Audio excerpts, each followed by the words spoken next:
Welcome to Turn Extension, a supplemental podcast for the Advanced Maneuvers YouTube channel.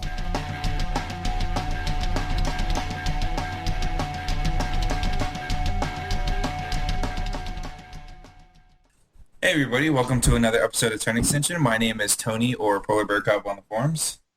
Hey everybody, it's Kevin Dowdark on the forums.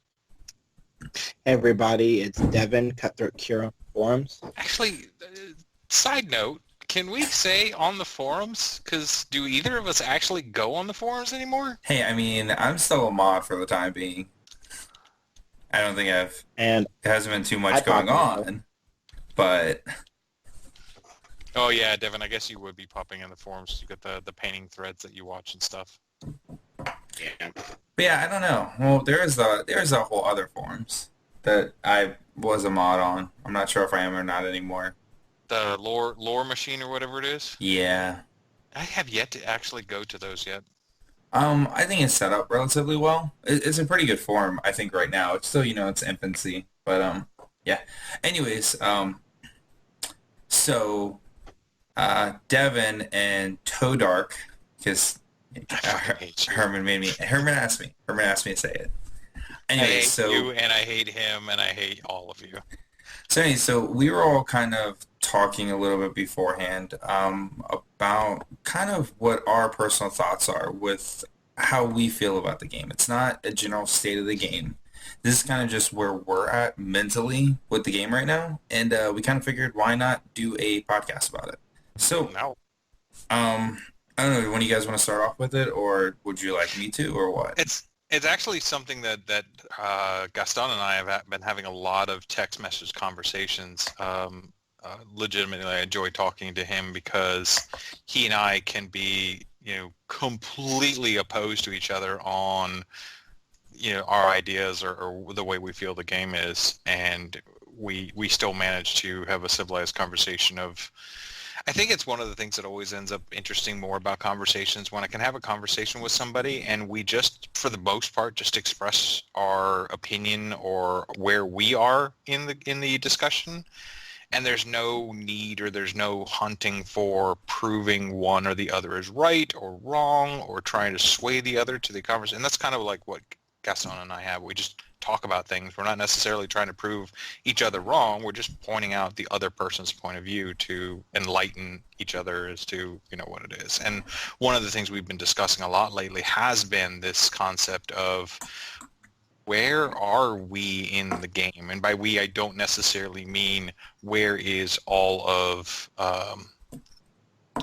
where's the meta, where is the national meta at or the regional meta, just like where are we as friends or as players when it comes to the game. And it's a conversation I've been struggling with a lot lately.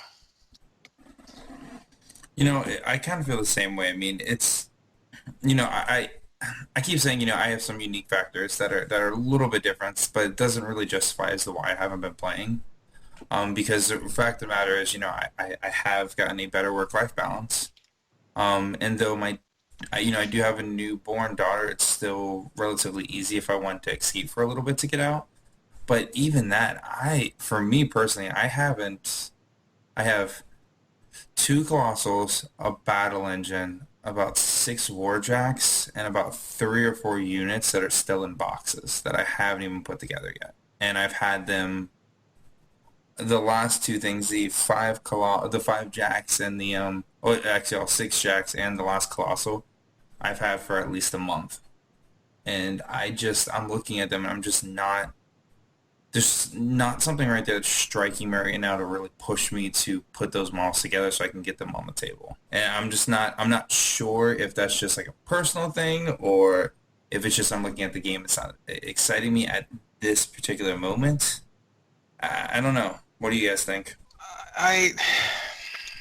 So some of the things that I've been running into, some of the hurdles, if you will, that I've been running into is a combination of things. One, we're kind of in on the East Coast, I should say, we're in a bit of a doldrum of conventions. Most of the conventions for Warmachine and Hordes are in Midwest to West Coast, and for the most part, it's for me, sometimes it's hard for me to be excited about a game if I'm not playing in like tournaments or something like that. And that's actually one of the things that Gaston and I have been discussing a lot with, which is if you don't play the game, you tend to fall out of interest and fears and doubts and such start setting in. I've been having a huge issue lately with the concept of themes and our themes, potentially over homogenizing the tournament scene or the game to the point where it's going to be, I kind of draw a parallel to Magic the Gathering. When you're playing Magic the Gathering, anybody can create a deck with Magic the Gathering, but most of the time when you get to the top levels, it's like, do I have a solution for red deck wins? Do I have a solution for blue dispel tempo? It's not necessarily there's these like packaged decks that you kind of get niched into, and then those are these things that appear in your tournament scene, and you have to have an answer for them, or you have to have experience against them. But it's no longer a scenario of looking at a deck and going, oh, that's kind of interesting. I'd never really thought of that, that innovation or that approach. It's more of a, have you ever played against Red Deck Win? Okay, cool. Hopefully you have an answer for it. And this kind of how theme lists seem to be falling into place for me is, have you dealt with Ghost Fleet before? Okay, cool. Then you're all right. It's like I almost expect the top tables to fall in this scenario of there's, a Ghost Fleet. There's somebody with dual Ghost Fleet, and there's somebody who's running, Curse of the Creator's Wrath and the Exemplar theme, and it's just like all of the top tables are themes. Gaston has pointed out that on our local meta, there hasn't been the case. There's been a lot of non-theme lists that have been winning, but I'm wondering if that is a case of themes. There haven't been enough themes for all the other factions to fit in. Like, are we ever going to get to a point where there's 5 or 6 or 7 themes, and is that okay? Having themes all over the place. And that's kind of been frustrating me, but it really boils down to, my long tangent made even longer, it really boils down to my fears and frustrations about theme forces is because with the surgeries and everything that I've had to do, I've had to basically take almost 4 months off from playing the game at any religious level. So that absence of play has let my brain start fearing and doubting, is there an issue or is there not? Because I have no basis of fact. Yeah, I'm kind of feeling the exact same way, because I'm sitting there, I'm like, oh, like I haven't played in a good couple months. Like I've been theorycrafting, like, oh, I want to put this on table, but then, and it could be because, I'm also listening to a bunch of different podcasts, so that's kind of influencing me a little bit.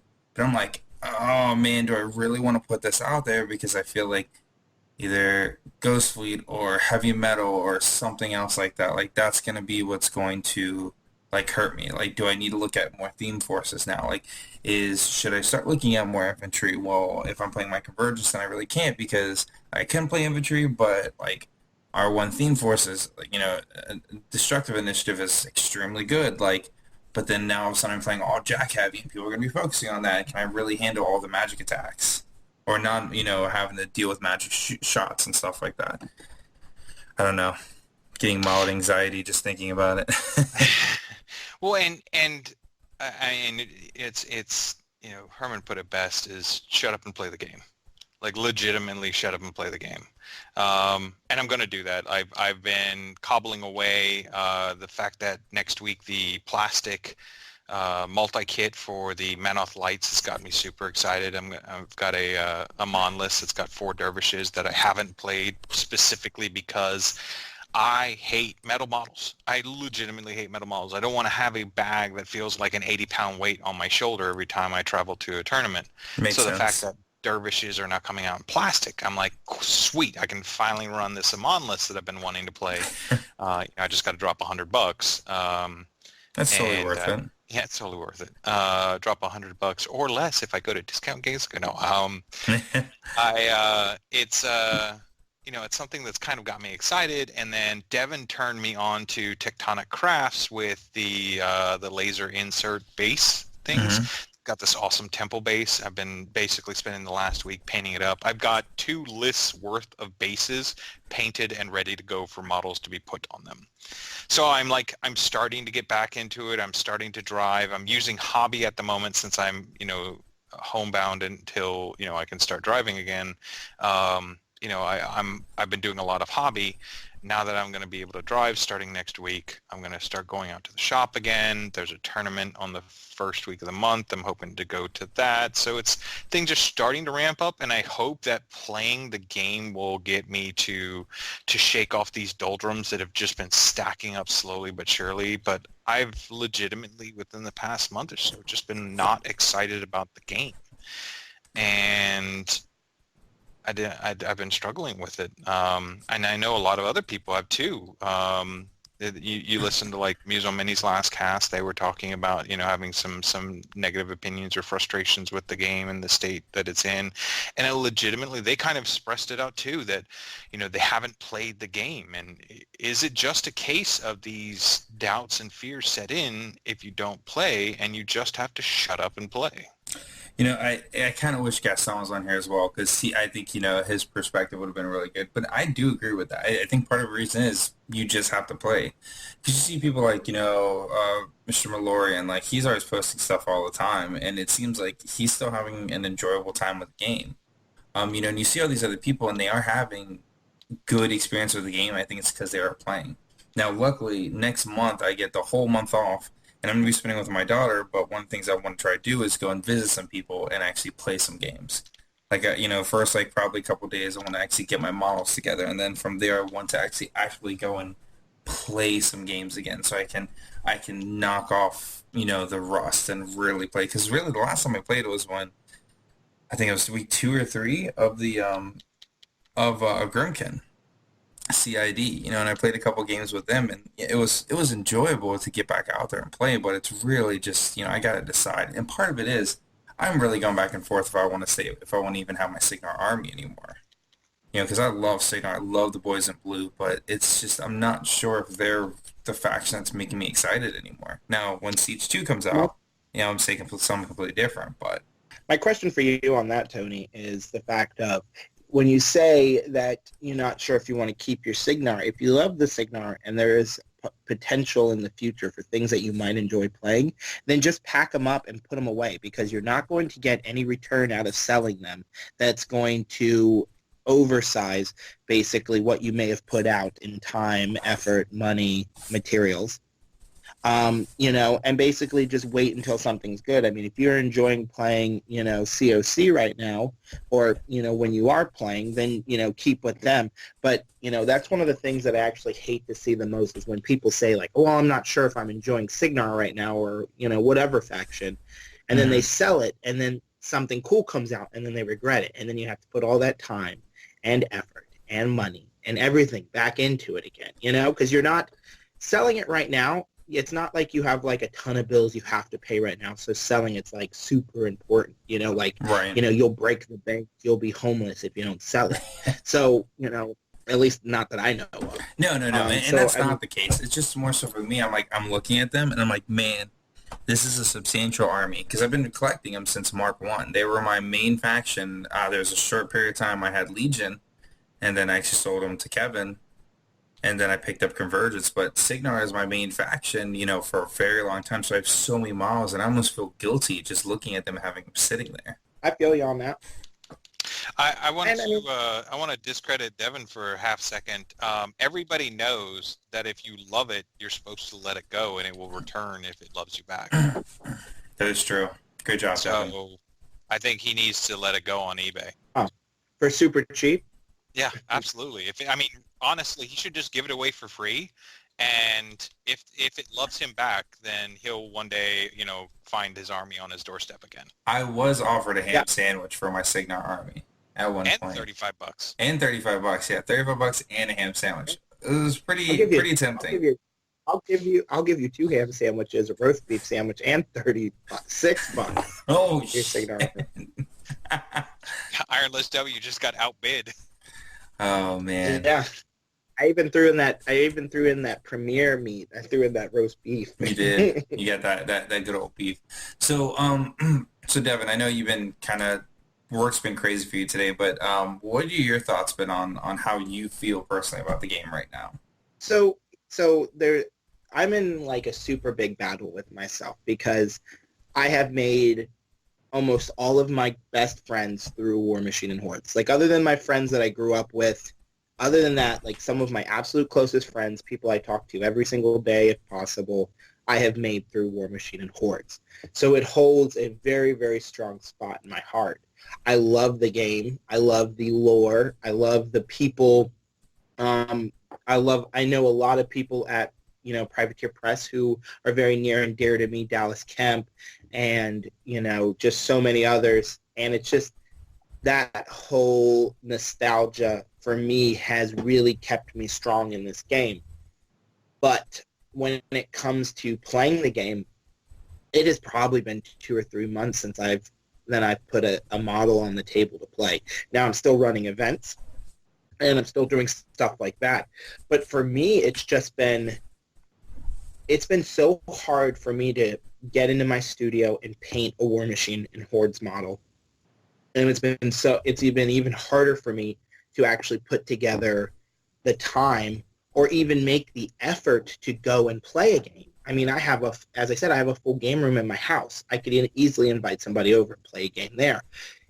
I think the issue for me has come down to the fact that any time that I've played people, I feel like the meta, and maybe it's just our meta and stuff, is so not only stagnant, where you're just always playing the same people, and they're playing very much the same things that you're seeing around, that it just feels like you're not really excited. It's because I'm not playing right now to be very super competitive. But the people who are playing are the competitive players, are the players who want to make a difference in the meta. Mm-hmm. And then the other people you're playing with are just complaining. Like you basically have to beat them with a stick in order to convince them to play with you because they're not happy with the structure of the game. They're not happy with the rules of the game, or they're not happy with where their faction is, or they're not happy with, insert warcaster, or warlock here and how they are, So I'm super not interested in, like, I've played in some of the CIDs. I did testing in the past, but for me right now, like, if I can't even bring myself to play a friendly game with my friends, then it's really hard for me to want to focus on playing CID. And then, that coupled with the fact that, I was a PG for many, many years, and that was always kind of a badge of courage, and it gave me a very big reason to kind of get in there, and really push the support for the game. And, ever since I lost that, like, I definitely felt the fact of, like, it just made me feel like less dedicated to a game that I've played for so long, and I've done stuff, So, I mean, I'm definitely hooked to the game. I mean, I just purchased lock and load tickets, but I did it more out of the fact that I'm excited to see a lot of the people on the West Coast than I am to actually put an army together and play it. I mean, it's even come down to the fact of, I want to enter some stuff into the P3 painting competition, and I'm painting models, but none of them are Warmachine and Hordes right now because for some reason to me, it's just like, I just can't bring myself to do it. And I'm not exactly sure why it is, but it's been super rough for me, to be able to do that. And even more so when the factions and the ways that you have to play right now are so different that you have to focus on many different things. So I'm going to ask a potentially controversial question, and I'm going to pose it to Devin, but I want the listeners to also provide feedback on it as well. Many people come to a game because of the models or the rules or whatever the case might be, but it becomes a scenario of when you've been in the game for a while, everybody has that feeling of, or I've heard many times the statement of, I've put so much money, no matter what value it is, I put so much money into this game, I just don't see myself leaving. Like I can't leave. I'm too invested to leave. Or I've I've made, like you said, Devin, I've made too many friends while I've been in the game. I'm going to set aside the value for a second. I'm going to talk about the friends thing.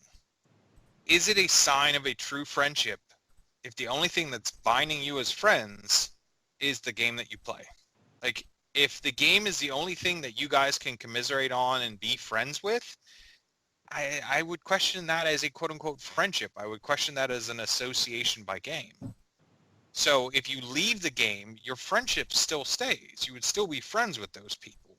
And then from the monetary standpoint, I've always equated miniature models. We all know that hobbies are expensive. They're super expensive, no matter what hobby it is, from wargaming to building cars to, surfboarding, whatever the case might be. All hobbies are expensive. They're all recreational expenses that we all spend.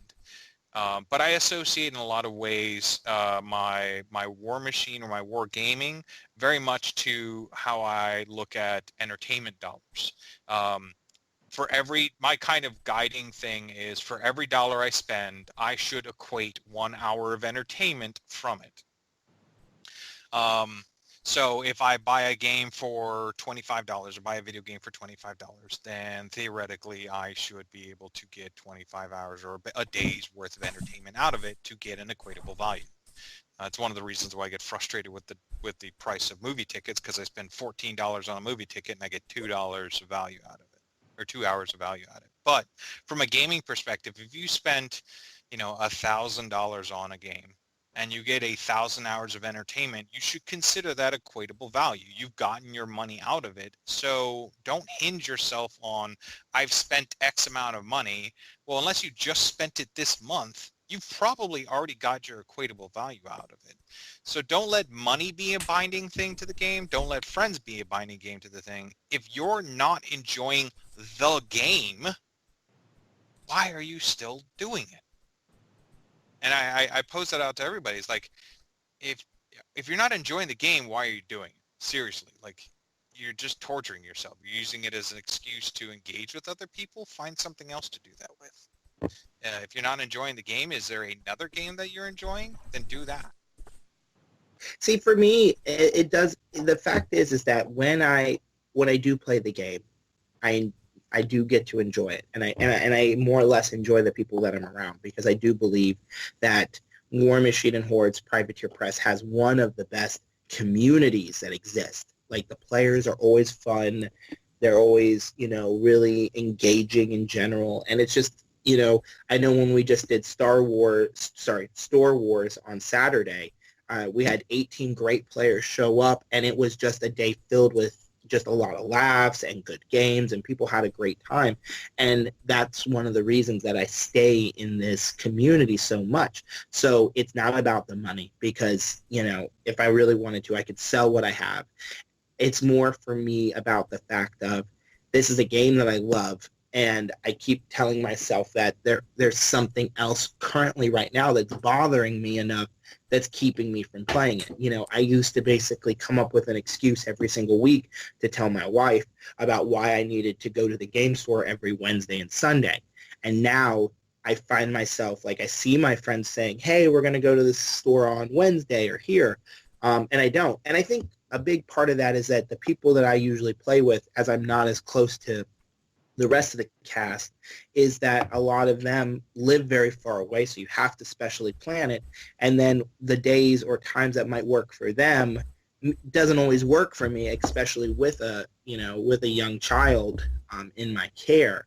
So that's definitely something that irks me. And I think another big pull off for me is the fact that the things that I would want to play in Trolls, that are strong in Trolls, are things that I don't currently have painted, and I have really made an effort to try and only play painted. So, I mean, that's, but if I can't find the effort or will to paint these things, then I'm not playing. You know what I'm saying? So it's definitely a catch-22 that keeps revolving around itself. Okay. That's pretty good, a little bit of a conversation. So I guess the question boils down to, what do we do? Like, I know that Gaston has basically challenged me to shut up and play the game, but is that enough? Is that enough to keep you interested in a game, or do you have to have kind of a come to Jesus moment with yourself of, I need to move on? Like, this is my time. These are the signs. I need to move on. I feel like part of it is that you do have to shut up and play. And then as soon as you play a couple games, then you have more of that thought. You have data. You've collected, those data points where you can say, hey, look, I've played X number of games. I've really actually tried this time. And if it's just not working out, then it's time to move on. My thing is, what I would hope that doesn't happen is that if you don't play the games, you don't like the game, and instead of just moving on from it, you bash it every single time somebody brings it up. Like, yeah, that's kind of what my fear would be. That's the extremist end of it. Of Right. you've had the come to Jesus meeting with yourself of, I'm no longer enjoying this game. I need to stop playing it. But then you hang around in the Facebook pages or on the forums, and it's almost like you're like, I have decided to leave this game, and now I must convince everybody else that they must leave as well. When Well, everybody needs to have that own conversation with themselves. yeah, and I think that's the hardest part. 'Cause if anything, that would push. I just don't know. My fear would be because I want to make sure us as a group, we don't get to that point, right? Like, obviously we're not. We're still putting out videos. Obviously we're still doing this Warmachine podcast. There's a little bit different talk than what we normally talk about, but I do think it's an important conversation to have. But one thing that I would hope for is if anyone out there is listening to us, and that is what you're doing, kind of just really think about it, because some people, they might be thinking that they're getting out of the game, but just bashing the game in front of them might not necessarily be the best course to help them out. Yeah, especially if you're trying to sway them to another game. Nothing prevents somebody from joining your game more than bashing the game that they're playing while you're trying to make your game look good. And that was one of the things I remember when back when I first started PGing. That was kind of one of our big things, was when we were trying to get people to come over from 40K. It's like, hey, do not bash your game. We've completely alienated them. So I don't know. That's my 2 pennies. Yeah, speaking of 40K, I've actually been looking at that lately. Yes. I actually, and I have to kick Solus for this, but I have to say that for once he really kind of piqued me on something. I've actually started playing Star Wars Destiny, the card dice game, Yeah. and it's been super good. Like, I've really enjoyed it. It's super fun to play. It's fast. I'm definitely spending money, but it's like, sitting down again at a card game, because I used to play Magic pretty competitively, has been really nice, especially when I don't have to go, oh no, I want to play this game. Now I need to paint and put 60, 80 hours into doing something, Yeah. And that's interesting because, yeah, both Solus and Ford have been playing that a lot. And it looked like an interesting enough game. But I must resist the card crack. I've always had been a on the fence. horrible addiction with Magic. Well, Together. here, Kevin, I can say this to you, and I'm only going to say this once, but the reason why I like Star Wars Destiny over anything else is, unlike Magic, is that you only need 2 cards. Any 2 cards of any is as a complete playset. So, it's half of what you would need for Magic, and your deck is only half as big. You only need 30 cards is maximum. But Tevin wants to collect them all. He views it as Pokemon. Tony hit the nail on the head. You can tell me, oh, by the way, you only need to have, 1 play deck, or you only need to have 40 cards and you're done. Card games with me, my daughter got into Pokemon. I had three ring binders full of Pokemon cards that my daughter was like, where'd these come from? I was like, oh, I got them. I wasn't even playing the game, and I was buying cards. It's an unnatural addiction to card games. I have to stay away from them, or I will just throw money at them. Jesus, I'm like Wizards of the Coast wet dream. Yeah, I'm very much the same way. Like, when I was playing Magic, it was pretty bad, and now that I'm playing Star Wars Destiny, I already am very close to finishing a complete play set of the first set. So I think I'm like 12 or 13 cards away from having 2 of every card. See, I'm kind of the opposite of that. I usually go in and out of games super quick. I was like that with Magic. I was like that with a short stint of Yu-Gi-Oh. Except for really Warmachine has been the only thing that's kept me as this long. Most other games, well, not including role-playing games. Role-playing games, cool. Love role-playing games. But, I don't know. It's a conversation that we wanted to have, but it's one of those situations of, I hate saying this, but I agree with Gaston. Shut up and play the game. Yeah, and I agree with you there. I need to do the same. Like, I just need to put an army in the bag and go. And I'm hoping that if I can paint my P3 painting entry for lock and load, that going to lock and load and being around like maybe a new group of people and getting to be at an event where basically everybody's excited about it because you just spent, countless dollars flying to Seattle, staying in Seattle. You're Bellevue. picking up Grimkin too, aren't you? I am. Well, I don't know. I have enough PG points to pick up a decent amount of it, and I have some cash. But it's one of those things like I don't know if I'm going to spend if I can't use just PG points to do it, then I don't know if I'm going to be spending actual money in order to do it. Because I did run a lot of events. I do have a lot of points saved up, but I don't see myself spending real dollars for it because it's just not something that.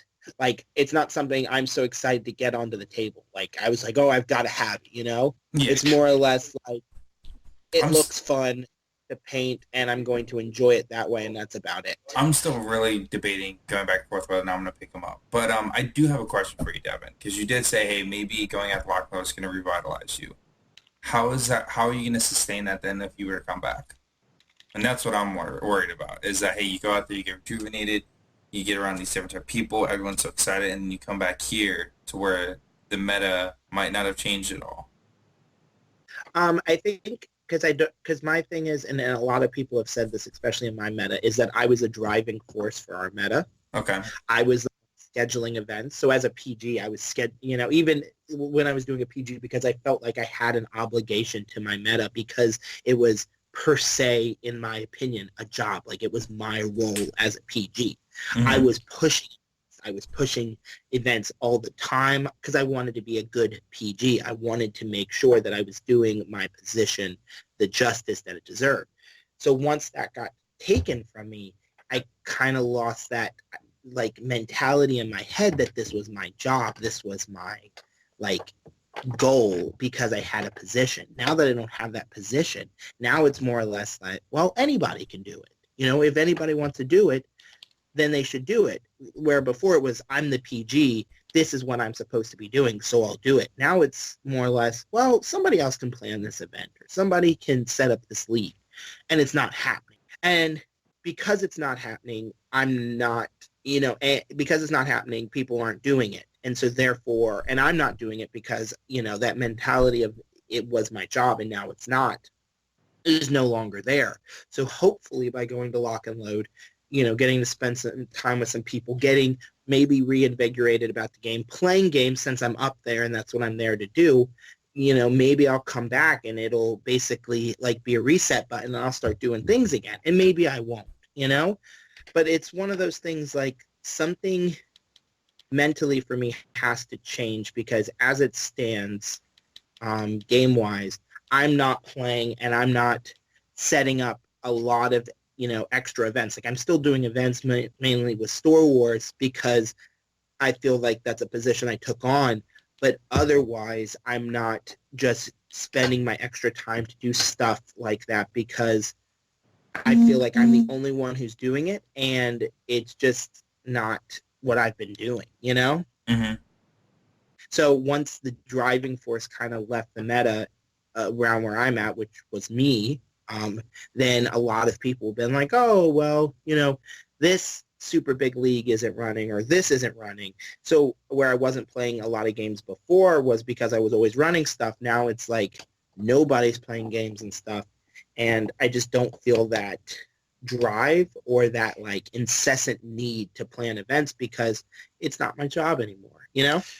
So food for thought, and I know that you keep trying to wind this up, but food for thought, Is this like the first sign of the PG, is this the first sign of a backlash to the PG program getting shut down on a national level? Because I know other areas are also running into a similar situation, or is it an unparalleled coincidence that has nothing to do with the PG program? I personally think it is a sign. I feel like we've seen a decrease in our area of just events in general. There's not as many like paintings, sessions. I feel like as there was before. I don't see as many tournaments popping up as there was before. Um, People just kind of seem less interested. An interesting thing. So like once the PGs first started to dissolve, there became a Facebook group called PG. Like it was like Keep PG the press the press gangers gangers live live. on. Yeah, press gangers live on. And at first, it was really jubilized. Like there's a lot of people like talking, like hey, we're still gonna run these tournaments. And I have seen that start to decrease more and more and more. Where at first it was an open community, right, where you can invite anyone, even people who weren't a PG before, and then became to a close. And then I think now it's a secret group. Um, It's a secret group Well, that you just told well, don't everybody about. forget the group split off. Don't forget half the group split off oh yeah, you're right. because remember we had privateer press employees in the group, and then half the group didn't agree with that. So that half of the group took off and started their own group. The and old then the salts group or that's something left like that. Yeah, the old salts. That's exactly what it's called. And then the group that the original group is still there, but it was like we were talking about. We had that whole charter to recreate another like Yeah, the group of Reverend people. crew. And then it just died. It just freaking died. Like I was super, super like motivated with that. I was sending emails every day. I was trying to work where I could to try and help. I was offering my assistance to basically, lead where I could.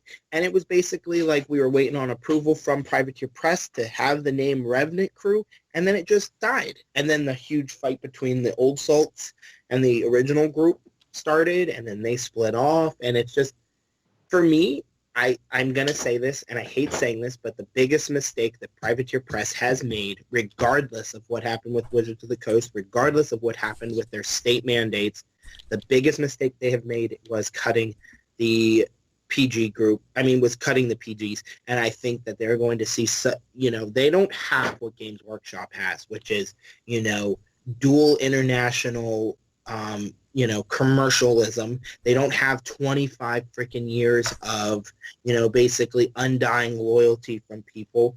And they just don't have the game set that, 40K or Fantasy had. And, so where Games Workshop could drop the Rough Riders, and they were, they took a hit, but they still bounced back really quickly. I think Privateer Press, one of the big things has always been their community.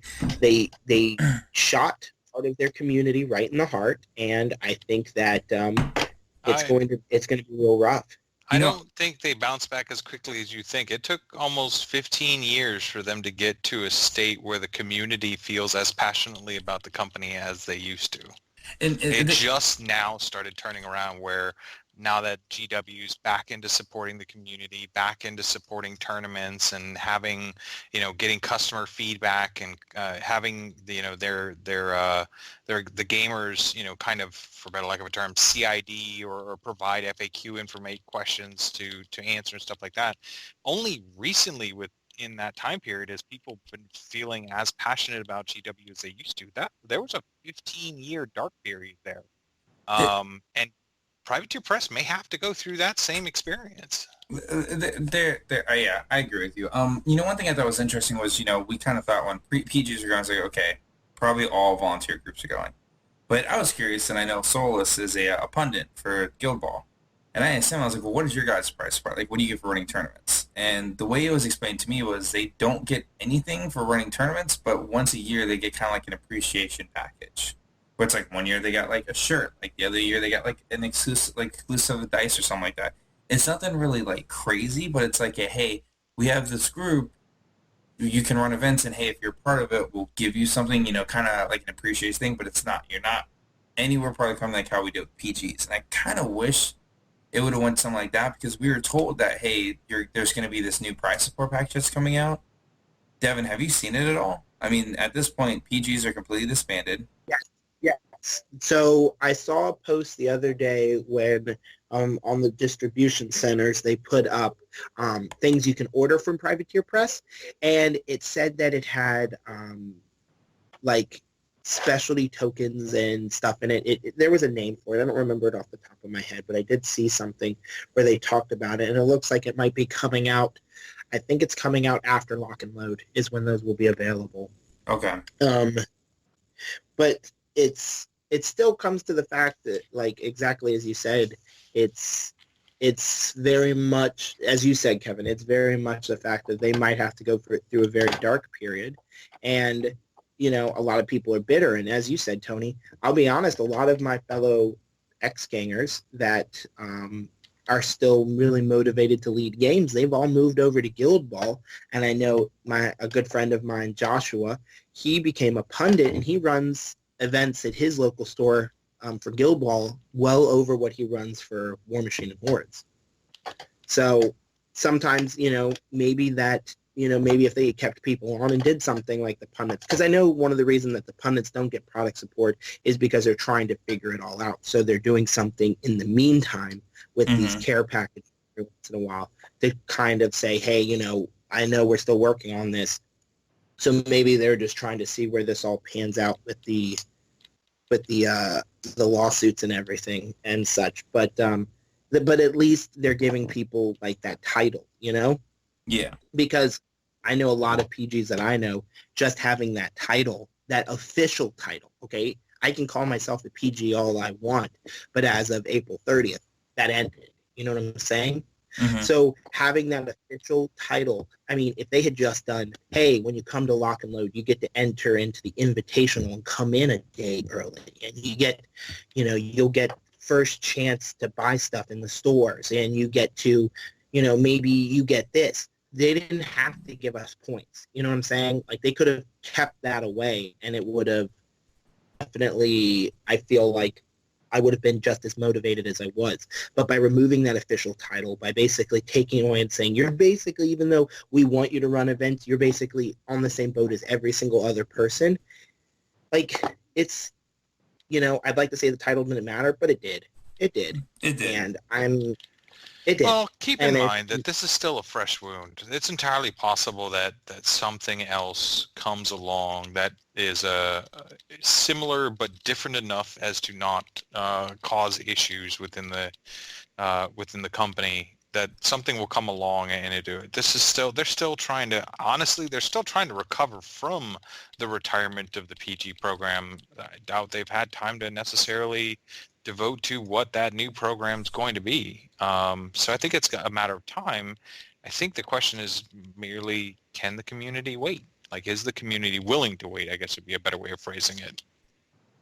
Well, it's just too many different things stacked on top of each other. You have Mark III having a rough start. You have a lot of people who are arguing about it. So then that creates a negative experience overall. You have the end of the PGs who, you know, basically were a staple of the community. You have basically the introduction of CID, but then basically every time we have a new CID, there seems to be some sort of new, you know, complaint or argument about something that all compounded in one season. You're talking, we haven't even made it a full year of having Mark III, and all of this stuff happened.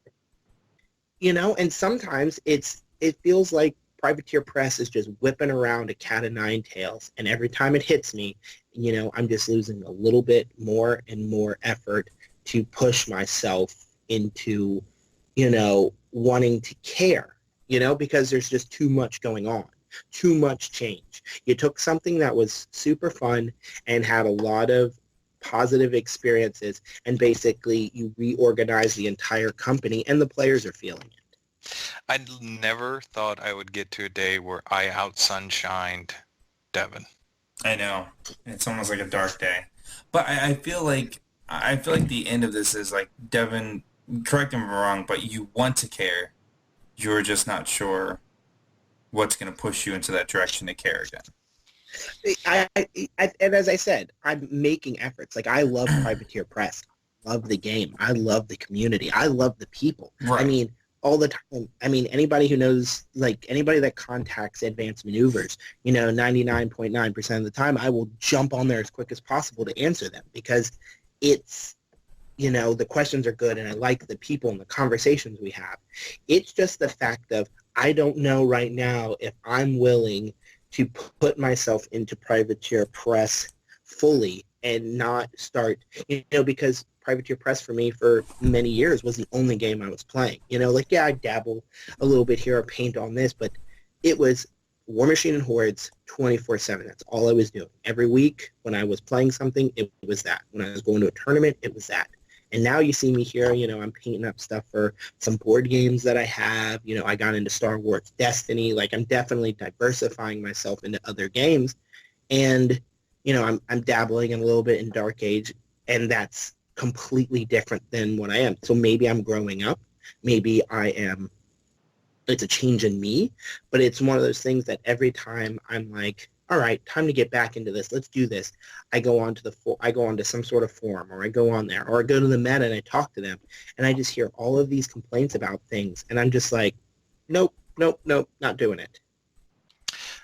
So one of the things I want to put out there as kind of a precursory is, when you hear somebody say that they are frustrated with the game, or they're disappointed with the game, or they're not happy about the game, or something like that, please don't immediately assume the worst out of that person. Realize that the reason they are frustrated is because they're passionate about it. Yeah, because they actually care. They care about the game. It is their game. It's very personal to them, and that's why they're frustrated. If they didn't care about it, if they wouldn't be that pissed, they would leave pretty easily. I mean, you're going to have people who are going to be like, I hate the game, I hate the team and all that stuff, because they have some sort of ulterior motive to sway you to something new, or they're angry or something like that. So I'm not saying that everybody is the passionate person who's voicing their opinion.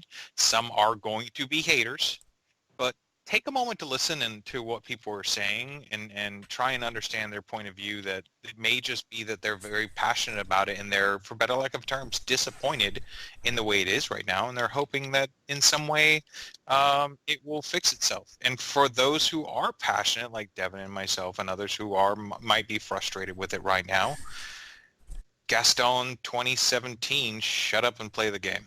All right, guys. Well, I think that was a pretty good episode, so I'm actually going to cut it right now. Hey, guys, always give us your feedback. I know this episode might sound like a little bit of a downer, but we're still invested into the game. We're still going to be putting out content. Next week will probably be a little bit of a happier episode. We'll see. But yeah, just give us your comments and feedbacks. With that, I want to thank everyone for listening to another episode of Turn Extension. Have a good night. Bye, everybody.